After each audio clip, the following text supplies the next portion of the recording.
BBC Radio 1 tanks nearly 1 million visitors down. Oh no! Don't cheer! Don't cheer, it's bad news!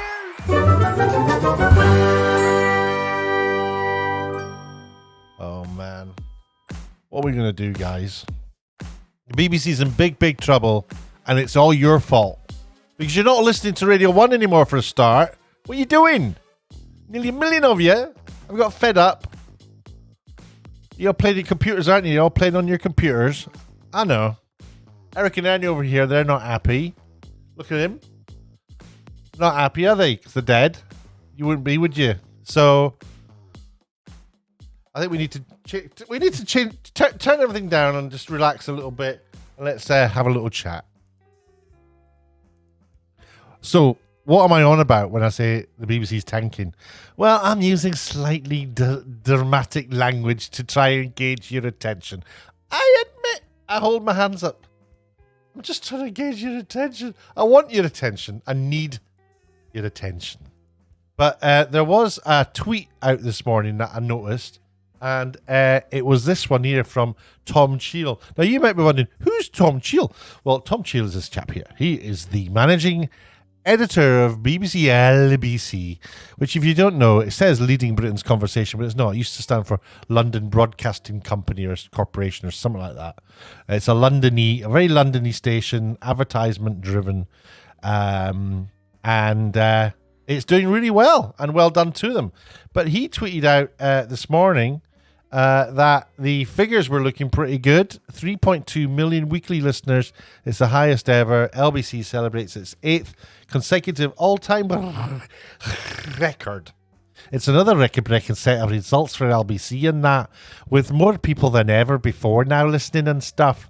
Thank you to everyone for listening and that and stuff, and well done to our brilliant team for making it all happen and that and stuff. Said Tom with a hashtag to Rajar. Now, Rajar, if you're wondering, Rajar stands for the Radio Joint Audience Research Limited. It was set up in 1982. And these are the guys who monitor things like numbers. Where has my screen gone? There it is. Thank you. So let's get on to December. There we go. So I've been looking through these numbers, and just to make your life easier, because I exist to help you, I've done a little chart. Look, there you go. Screen grab, zoom in, have a good look at my numbers. So I've been looking at the numbers for particularly several radio stations here in the UK: Talk Radio, LBC, Times Radio rather, Radio 1, Radio 2, Radio 3, Radio 4, World Service, Asian Network, and all the BBC local radio stations that there is in the world, or in the UK at least. And I've been looking at how much they cost from March 2017 through till now. And it's only today that they've released the figures for now. So that's good. But it's good because it's interesting. But it's bad because it's devastating news of sorts for the BBC. Because if I just zoom in here, can I zoom in on this a little bit? Put it up to 150%. You can see the numbers a little bit more. By all means, soak that up at your leisure. But I have checked these against Rajar. And what I'm noticing is, like, BBC Radio 1, let's have a look. This is the new numbers here that I've done. And LBC was the radio station that chap was just mentioning, 2.6 on average per week, 2.6 million. That's up 167,000 on last year, or the last quarter even. It's great numbers for them. I'm also keeping my eye on now Times Radio, who are on 500 to 2,000. So they're slowly catching up on Talk Radio, which boasts, by the way, to be the fastest growing radio station in the country. But I'm not seeing it myself. It's only on 500,000 listeners. I don't know. It's going up though. To be fair, it is going up. But what's happening with Radio 1? 8.16 million listeners per week, down 748,000. And just to qualify my heading for the show. Radio 4 is also down 271,000. We're getting towards 1 million there, but I know it could overlap. It could be the same people. I know. But those numbers are pretty bad. So the radio's been sort of on a decline for a while. I found this story here about, they get a picture of him looking sad. Look. BBC Radio 1's breakfast show slumps its smallest audience on record. Now, you're probably thinking, well, whatevs. But the thing is that this radio station Radio 1 costs £36 million a year. And a lot of the money is coming from me and us, the people of the United Kingdom, who are forced in a way to pay it.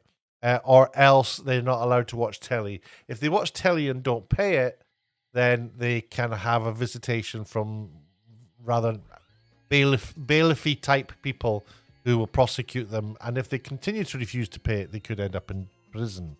I'm glad to say that more bad news for the BBC though, that they're thinking of getting rid of that license fee. I think they're more than thinking about it. I think it's happening.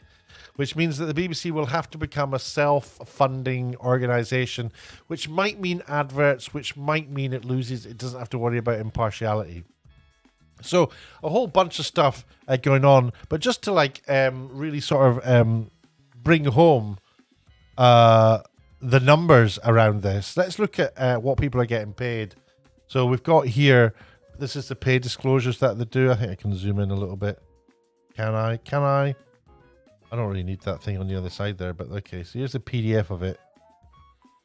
Ooh, come out one. There you go. So, actually, interestingly, BBC Radio 2, which is doing very well at the moment, is more expensive than Radio 1. Radio 1 used to be the station to go to, the top radio station.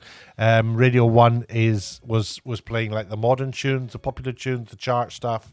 Whereas Radio 2 was playing stuff from like 10 years ago, some of the older things for the older generation. Or, it's kind of like something you just might as well stop doing. Stop thinking of things for being older generation. Everyone's into everyone's generation now, and it really doesn't matter. We don't need bigotry towards older people. Just, I say that as an old person, so there you are. Radio 4... So there you go. There's all the costings. So this is how much they're paying the presenters. Scott Mills, who fronts Radio 1, he's probably the big name there. They're not huge numbers. They're 380,000.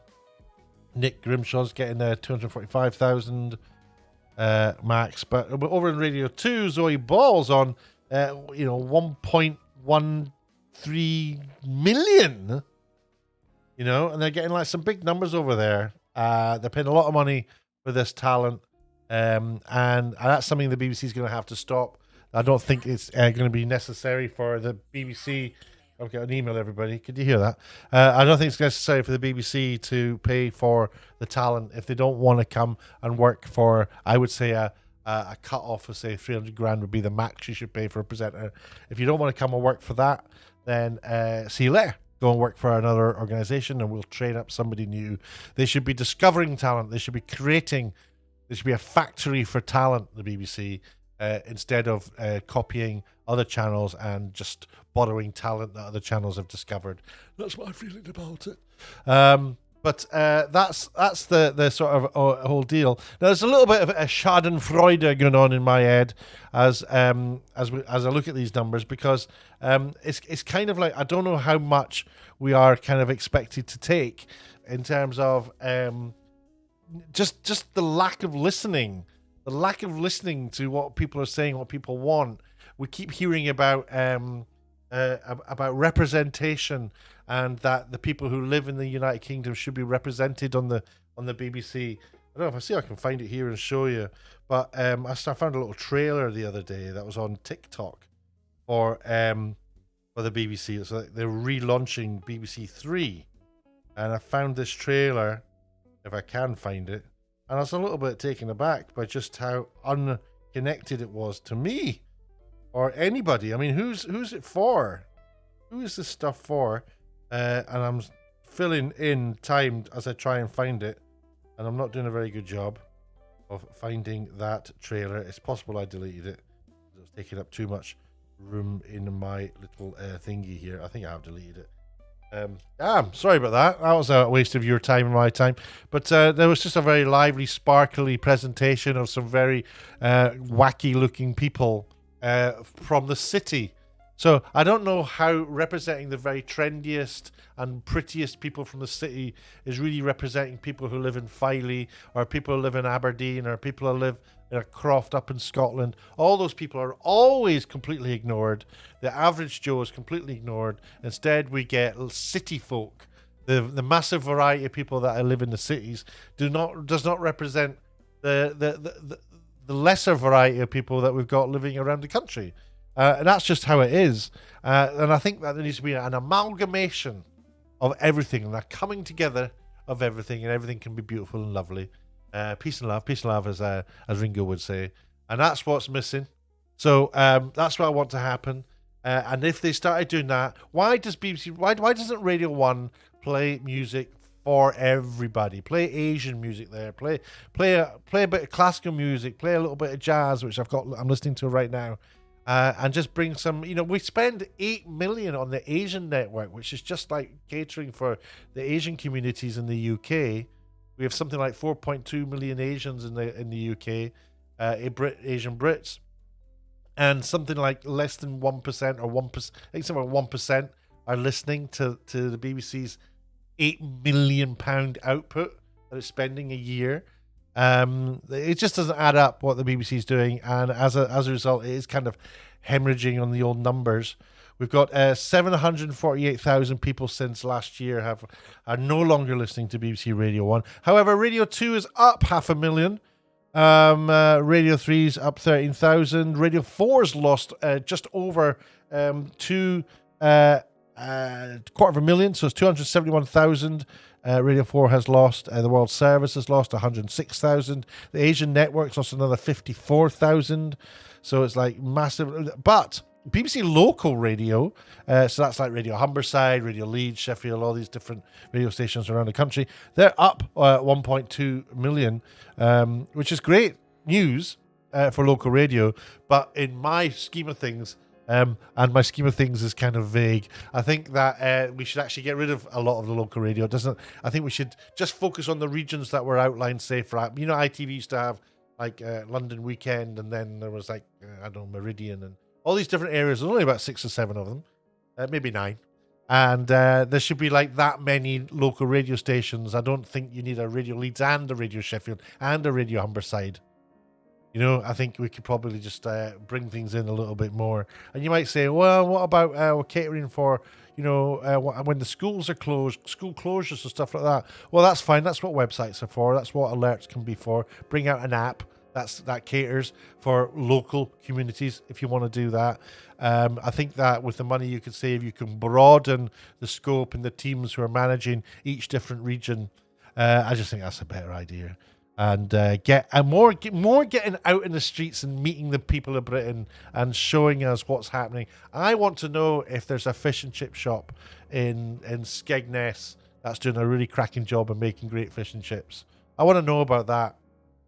Show me the streets around the UK, and then maybe people will see, let's go to Skegness for the weekend and spend some money there. Let's go to these places. The UK is a beautiful, wonderful place, and we're not showing it. We're not seeing it. We're not seeing it represented. We're not seeing it on our screens.